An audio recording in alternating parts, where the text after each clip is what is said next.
Did you know that Max Verstappen could leave Red Bull if Christian Horner isn't fired? And no, it's not just a rumor. What's happening inside the team could change the fate of F1 forever. Comment below. Do you think Verstappen is really leaving Red Bull? So, what's going on behind the scenes at Red Bull that has him on the verge of leaving? In this video, we'll break down everything about the internal war at Red Bull, the scandals involving Horner, and the clauses that could release Verstappen from his contract before 2028. For the past few years, Max Verstappen has been Red Bull's center of gravity, not only because of his championships, but because he represents the essence of a dominant team that seemed unbeatable between 2021 and 2024.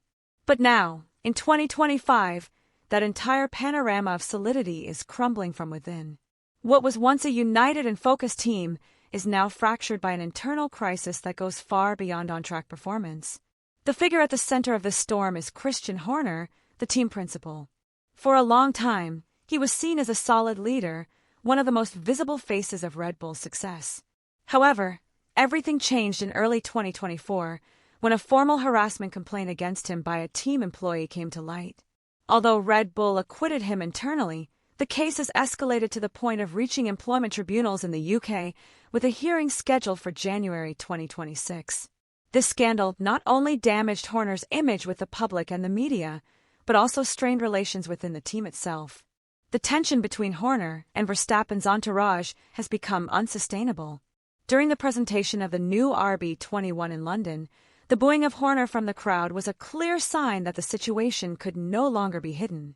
The rumors surrounding Max Verstappen's future at Red Bull are no longer mere hallway speculation. What began as an isolated suspicion has gained momentum as new leaks and statements accumulate, coming from well-known media outlets within the world of Formula One.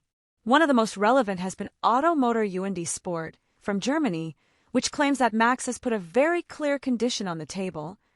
If Christian Horner doesn't resign or lose power within the team structure, he will not continue after 2025. This information has set off alarm bells because it's no small demand.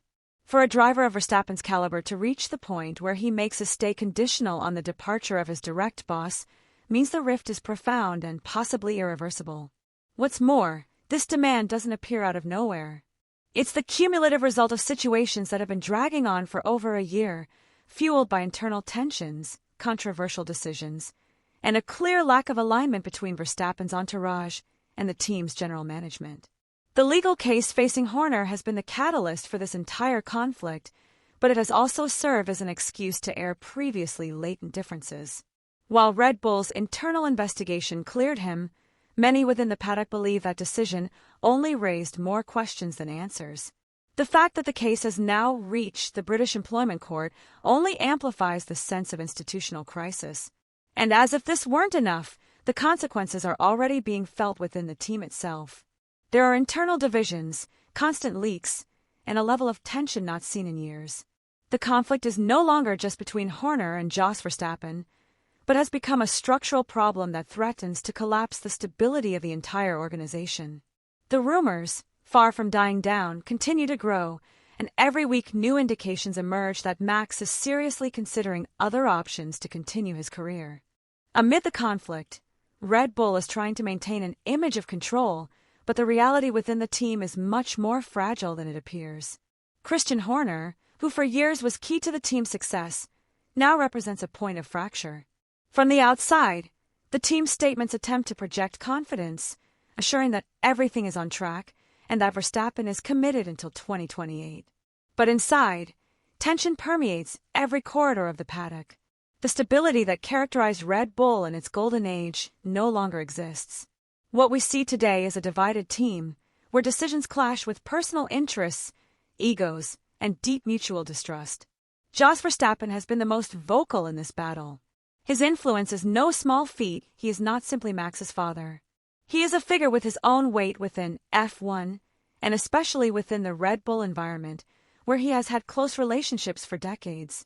At the Austrian Grand Prix, his public criticism of Horner made it clear that the situation has crossed all boundaries.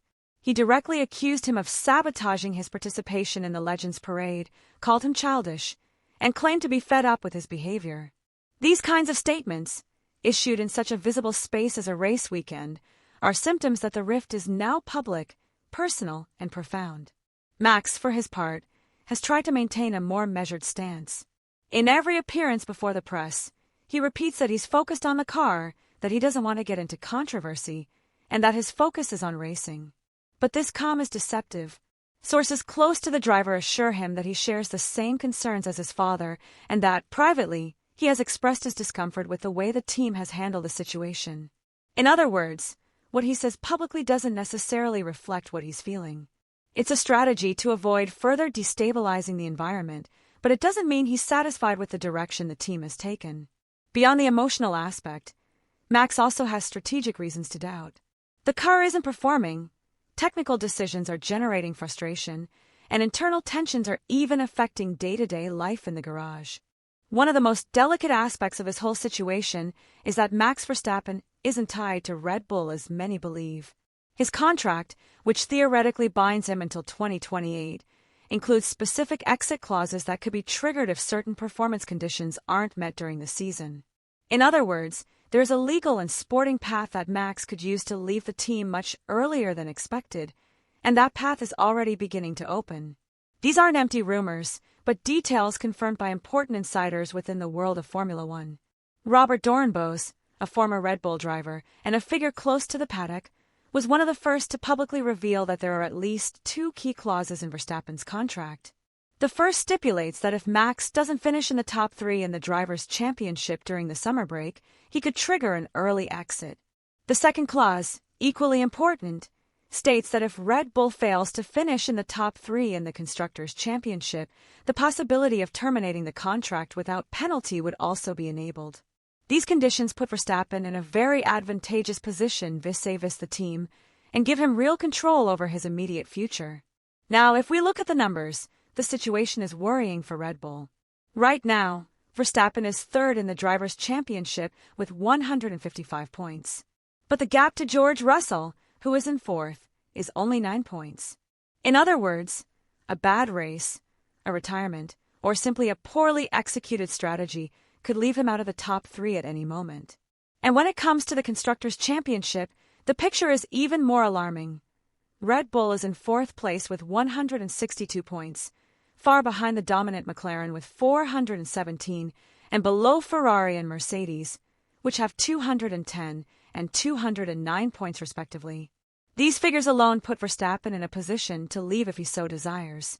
The most interesting thing is how these clauses, which were once intended as a way to protect the driver against drops in the team's performance, have now been transformed into a strategic tool for exerting pressure from within. Max holds a powerful card in his hands. He can use it as a threat, as leverage in negotiations, or directly as an escape route if the internal situation continues to deteriorate.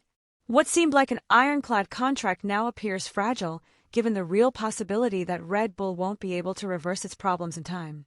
This is no longer a driver evaluating or considering possibilities.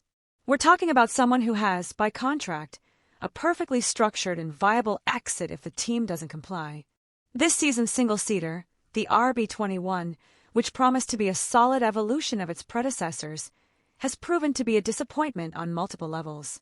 From the very first Grand Prix, it was clear that the car was difficult to handle, inconsistent in its performance, and far from the level required by a team aiming for the world title. Most worrying is that, so far, they have failed to resolve the fundamental issues affecting it. Max Verstappen has made no secret of his frustration. After the Bahrain Grand Prix, he bluntly stated that they are not fighting for the championship, but simply trying to resolve the car's issues. That statement, coming from a driver who rarely shows weakness, was a clear sign that the team is in a deep technical crisis. The car isn't responding as it should, and the engineers are constantly racing against time to understand what's wrong. In a series like Formula One, where differences are measured in tenths of a second, having an unpredictable car is a competitive death sentence.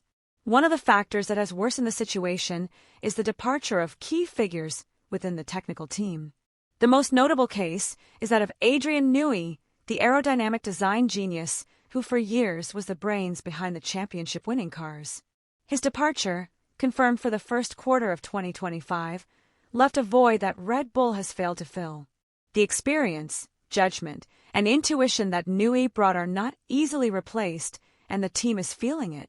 Pierre Wacht, the current technical director, acknowledged that his experience will be particularly missed, which in Formula One terms means the impact is profound and lasting.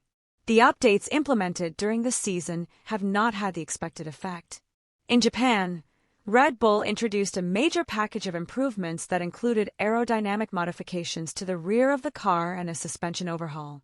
Paul Monahan, one of the team's chief engineers, explained in detail the RB21's aerodynamic issues, admitting that the airflow is not working as it should.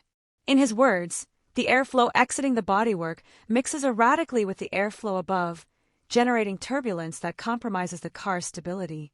These kinds of statements not only reveal the complexity of the technical challenges, but also the lack of immediate solutions within the team.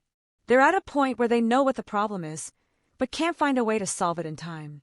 While Red Bull faces its worst internal crisis in years, Mercedes has begun to move quietly but strategically. The German team, long synonymous with Formula One dominance, has seen in its rival's weakness a golden opportunity to reposition itself as the first choice for any top driver. And at the center of its plans is Max Verstappen.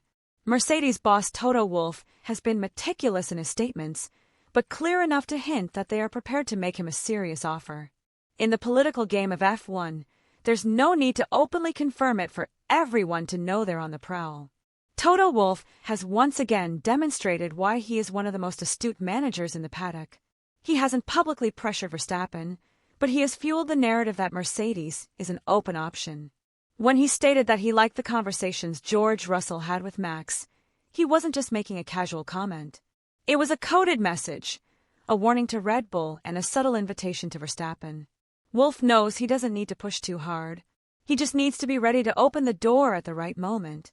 And that moment could be getting closer. Mercedes' internal structure also plays in its favor. Unlike Red Bull, which is experiencing a tense and fragmented environment, the German team has managed to maintain solid institutional cohesion. There are no scandals, no infighting, and Wolff's figure remains strong, unchallenged.